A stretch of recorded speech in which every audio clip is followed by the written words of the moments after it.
Hello student, my name is Leelam Chandrakar from zoology department.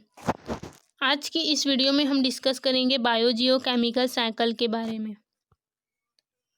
तो biogeochemical cycle को nutrient cycle भी कहते हैं। ठीक है, तो सबसे पहले हम बायोजियोकेमिकल साइकिल का मीनिंग क्या है ये देखते हैं। तो बायो का मतलब होता है लाइफ, जियो का मतलब अर्थ से है और अर्थ में प्रेजेंट होता है वाटर, एयर और सॉइल। ठीक है, केमिकल का मतलब मिनरल, न्यूट्रिएंट से है और साइकिल का मतलब होता है एक ऐसी चीज़ जो कंटिन्यूसली हो रहा हो साइक्लिक मैनर में। ठीक है, तो बायोजियोकेमिकल साइकिल एक ऐसी साइकिल होती है जहाँ पे लिविंग ऑर्गेनिज्म अर्थ से यानी कि एयर, वाटर और लैंड से किस तरह से मिनरल न्यूट्रिएंट डिराइव कर रहे हैं साइक्लिक मैनर में और किसी न किसी फॉर्म में अर्थ को वापस भी दे रहे हैं। तो ऐसी साइकिल जहाँ पे लिविंग ऑर्गेनिज्म अर्थ से केमिकल को डिराइव कर रहे हैं और उसे वापस भी दे रहे हैं, इन्हें हम कहते हैं बायोजियोकेमिकल साइकिल। ठीक है, अब इसमें बायोटिक और एबायोटिक कंपोनेंट के बीच में कांस्टेंट इंट्रैक्शन होता है। ठीक है, इंट्रैक्शन में होता क्या है, तो इसमें मैटर का ट्रांसफ़र होता है, इसके अलावा एनर्जी का ट्रांसफ़र भी होता है डिफरेंट कंपोनेंट्स में। ठीक है, डिफरेंट कंपोनेंट्स के बीच मतलब कि बायोटिक और एबायोटिक कंपोनेंट्स के बीच में एनर्जी और मैटर का ट्रांसफ़र होता है। ठीक है, उसके बाद है टाइप्स ऑफ बायोजियोकेमिकल साइकिल। अब उस न्यूट्रिएंट या फिर मिनरल्स का सबसे ज़्यादा अमाउंट किस फॉर्म में मिलता है, उस बेस पे ये 3 टाइप्स के होते हैं। उसमें से फर्स्ट है गैसियस साइकिल, सेकेंड है सेडिमेंट्री साइकिल और थर्ड है वाटर साइकिल। इसमें सबसे पहले हम देखेंगे गैसियस साइकिल। तो अगर वे गैसियस फॉर्म में मिलता है तो उसे हम कहते हैं गैसियस साइकिल। ठीक है, इस साइकिल के अंतर्गत डिफरेंट गैसेस जैसे कि oxygen, carbon dioxide, nitrogen, hydrogen, ये सब साइकिल आते हैं। ठीक है, उसके बाद सेकेंड है सेडिमेंट्री साइकिल। इसके अंतर्गत सेडिमेंट्री साइकिल के अंतर्गत आता है फॉस्फोरस साइकिल, सल्फर साइकिल और कैल्शियम साइकिल। उसके बाद थर्ड है वाटर साइकिल। तो इस साइकिल के अंतर्गत एनिमल और उनके एनवायरनमेंट के बीच में वाटर का ट्रांसफ़र होता है, मतलब कि इसके अंतर्गत हम पढ़ेंगे वाटर साइकिल को। अब हम नेचर में मिलने वाले कुछ तत्वों के साइकिल के बारे में पढ़ेंगे। उसमें से सबसे पहले हम देखेंगे ऑक्सीजन साइकिल को। ठीक है, तो हमें पता है कि सभी लिविंग ऑर्गेनिज्म चाहे वो ह्यूमन बींग्स हो या फिर अदर एनिमल, सभी को ऑक्सीजन की ज़रूरत होती है रेस्पिरेशन के लिए। ठीक है, हमें ऑक्सीजन की ज़रूरत इसलिए होती है क्योंकि हमारे बॉडी में प्रेजेंट होता है सेल और सेल में प्रेजेंट होता है ग्लूकोज और इसी ग्लूकोज को तोड़ने के लिए ऑक्सीजन की ज़रूरत होती है। ठीक है, जब ये ऑक्सीजन टूटता है तो एनर्जी रिलीज होती है और इसी एनर्जी के लिए ग्लूकोज को तोड़ा जाता है क्योंकि हमारी हर एक सेल को एनर्जी की ज़रूरत होती है वर्क करने के लिए। ठीक है,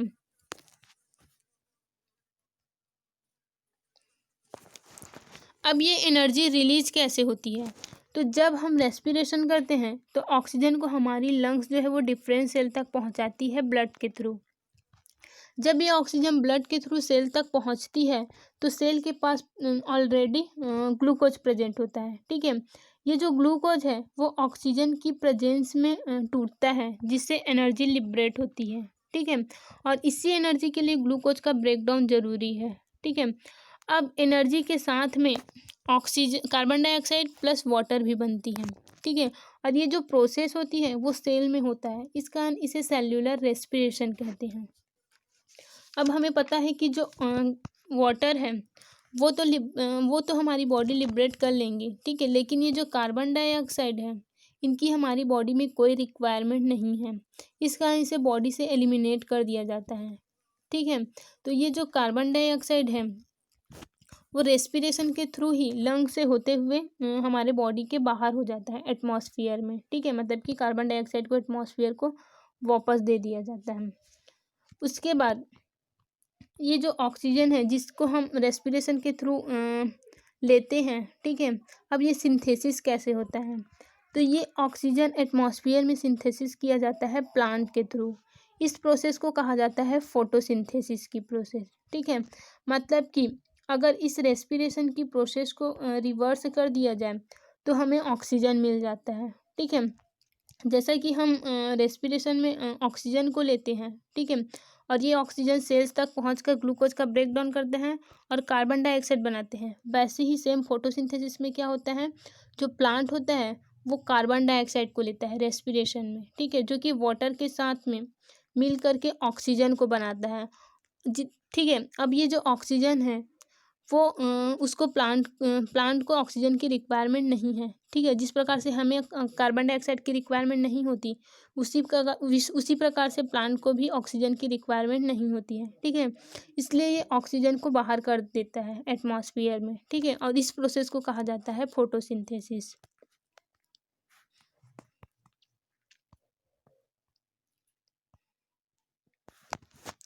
अब हम ऑक्सीजन साइकिल को देखते हैं। तो oxygen is a very abundant elements on our earth. तो हमारे एटमॉस्फेयर में ऑक्सीजन जो है वो अबंडेंट क्वांटिटी में प्रेजेंट होती है। It is found in the elemental form in the atmosphere to the extent of 21%, ठीक है। ऑक्सीजन जो है वो हमारे इन्वायरमेंट में O2 के फॉर्म में प्रेजेंट होता है 21%।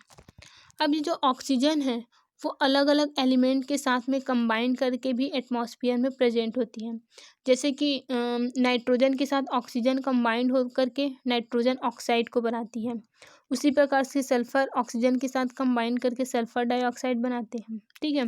यानी कि ऑक्सीजन जो है वो हमारे एटमॉस्फेयर में एलिमेंटल फॉर्म में तो रहेगी ही, इसके अलावा दूसरे एलिमेंट के साथ कंबाइंड होकर कंपाउंड फॉर्म में भी हमारे एटमॉस्फेयर में रहती है, ठीक है। इसके साथ ही जो ऑक्सीजन है वो कार्बन के साथ कंबाइंड होकर कार्बन डाइऑक्साइड बनाता है और कार्बन डाइऑक्साइड के फॉर्म में एटमॉस्फेयर में प्रेजेंट होता है, ठीक है। उसके बाद है in the crust it is found as the oxide of most metal and silicon and also as carbonate, sulphate, nitrate and other minerals, ठीक है। मतलब कि अर्थ क्रस्ट में ऑक्सीजन कंबाइंड होता है मेटल और सिलिकॉन के साथ और बनाता है ऑक्साइड, ठीक है। मतलब कि किसी के साथ भी जब ऑक्सीजन जुड़ जाता है तो वो बनाता है ऑक्साइड।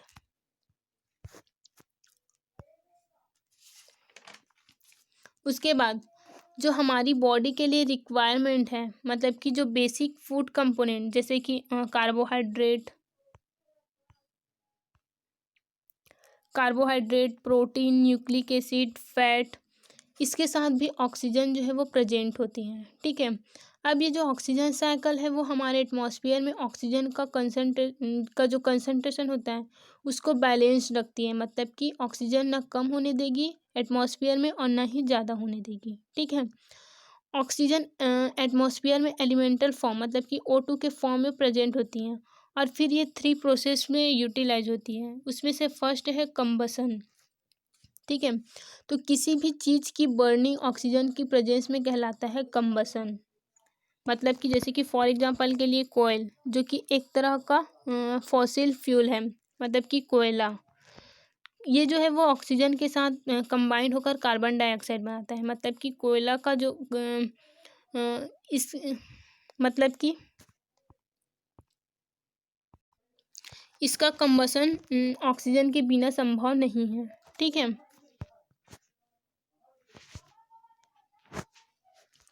उसके बाद जो ऑक्सीजन है जो कि प्लांट फोटोसिंथेसिस के थ्रू एटमॉस्फेयर को फिर से रिटर्न कर देती है।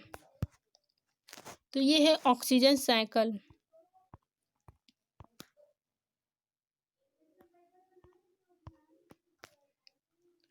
तो जो एटमॉस्फेयर में ऑक्सीजन प्रेजेंट होती है वो एनिमल में जाता है रेस्पिरेशन के थ्रू, एनिमल की बॉडी में, ठीक है।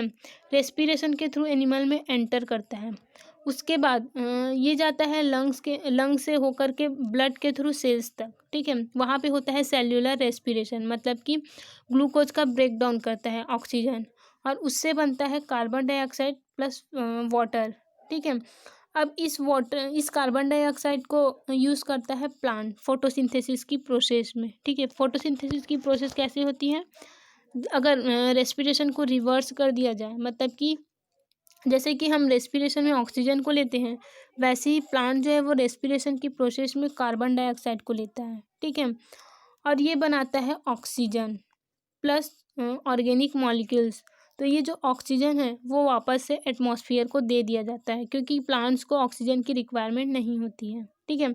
उसके बाद फिर से एटमॉस्फेरिक ऑक्सीजन जो है वो रेस्पिरेशन के थ्रू एनिमल में चला जाता है, और ये जो साइकिल होती है वो चलती रहती है।